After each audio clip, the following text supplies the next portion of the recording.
Okay, so I decided to stay home, watch YouTube,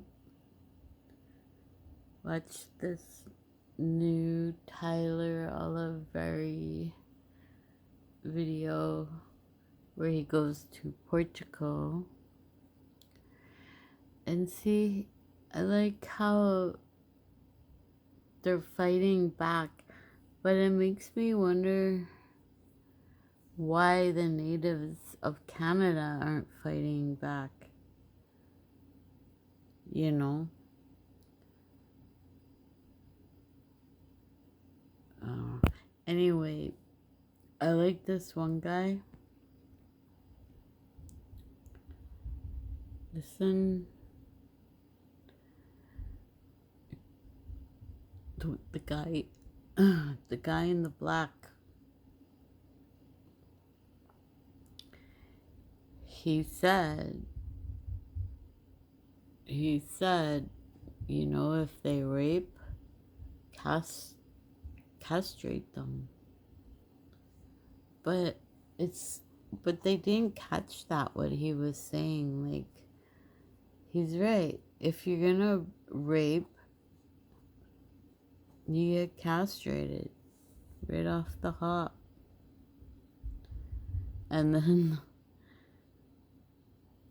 And then the rich people can use the blood from their penis to put all over their face, maybe. I don't know. But I'm gonna play what he said.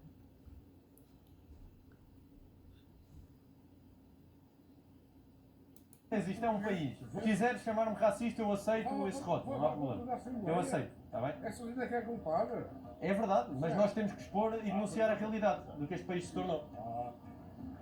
Qual a sua opinião sobre o multiculturalismo? É pá, olha, castração,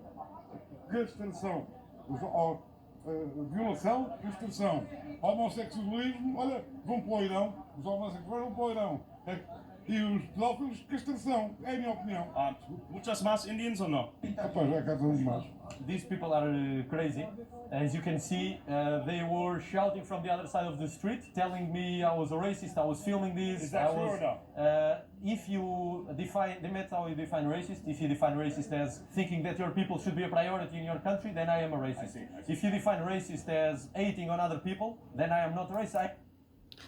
But even that guy wearing the black t-shirt, didn't he even say there was too much immigration? Like, isn't that what he said?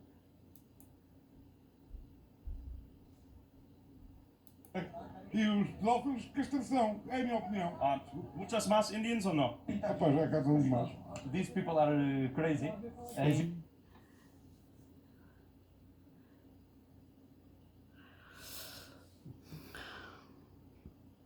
And then that guy, that Portuguese guy, see, he's fighting for his country.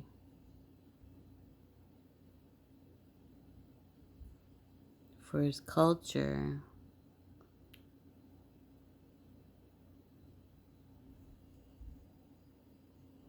Do you see I got fairies flying? I have fairies flying in the air.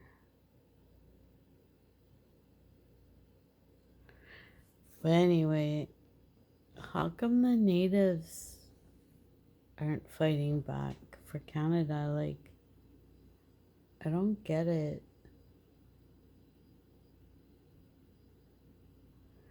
And I'm not racist, because when I was a street kid, there was this restaurant and it was run by an East Indian. And his name was Mike. And his restaurant was called Lighthouse Steak and Pizza. And he was cool. I mean, us street kids, we had nowhere to go. And so we would just hang out there and we would buy fries and gravy and we would, buy our drinks there. And he made a lot of money. I think he made the majority. I hardly saw anyone come in the restaurant. So I think he was making his money. People would phone for pizza, and that's how he. Plus, oh, yeah, he was selling drugs out the back door. There's that. But Mike, what are you doing? Well, we used to laugh at his every time he would say, "Don't fuck around." I can't do a good East Indian accent, but he was hilarious. And he would act all mean. And he even had a bat. He always tried to look tough, but he had a heart. He did. He looked after us, basically. I used to fold pizza boxes. I used to answer phones. I used to go deliver flyers. If it wasn't for him, I would have been. It would have been harder. It was really hard.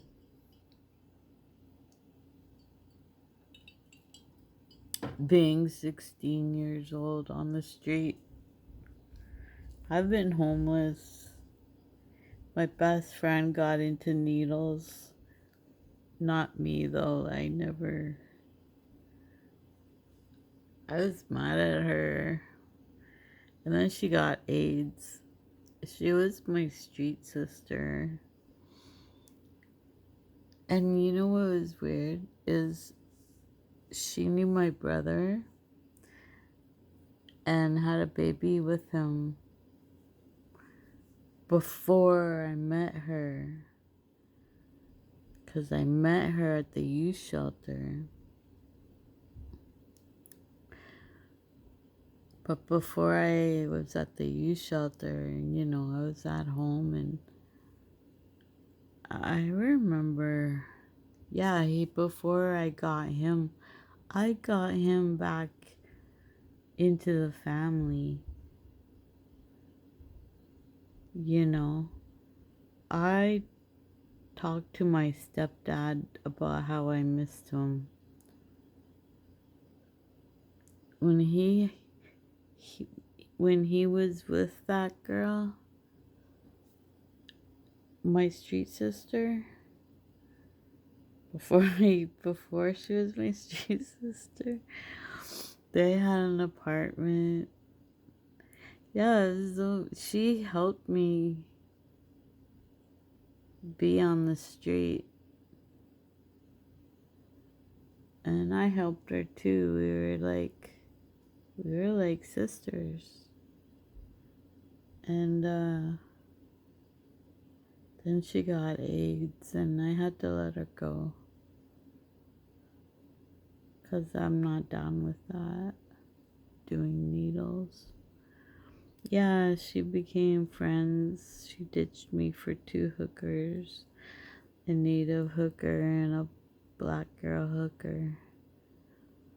Laura and Claudia. Yeah, I remember everything.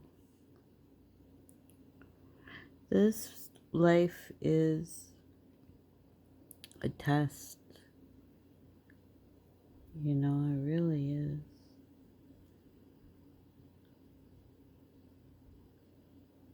And I slept in parking lots. I've tried sleeping in bathrooms. Anywhere where I felt safe. I never hung out with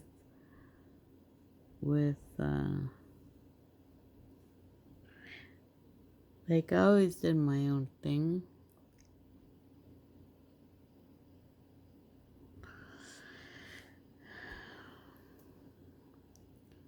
And yeah,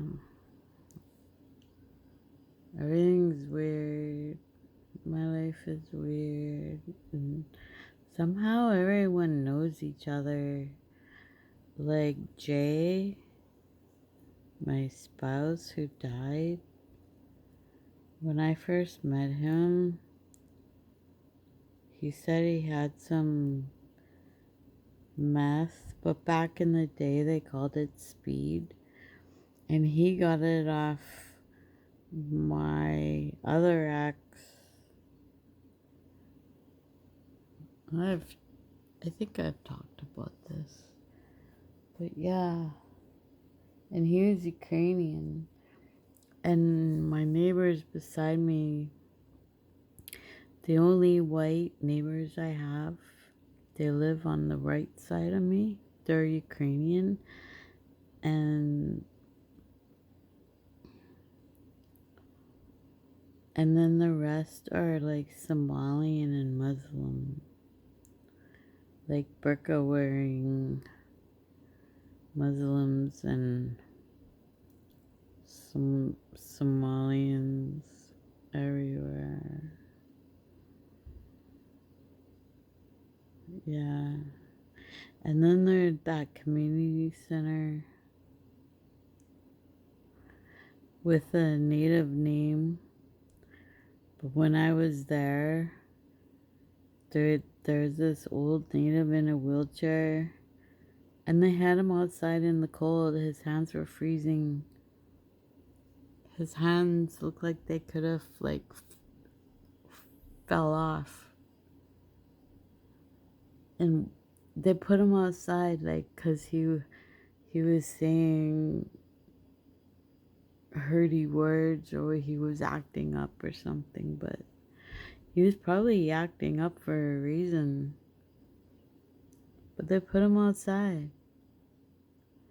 And that community center is full of Somalians. Or dirty white people. Like meth head people with matted hair. And yeah, everything's messed up in this world.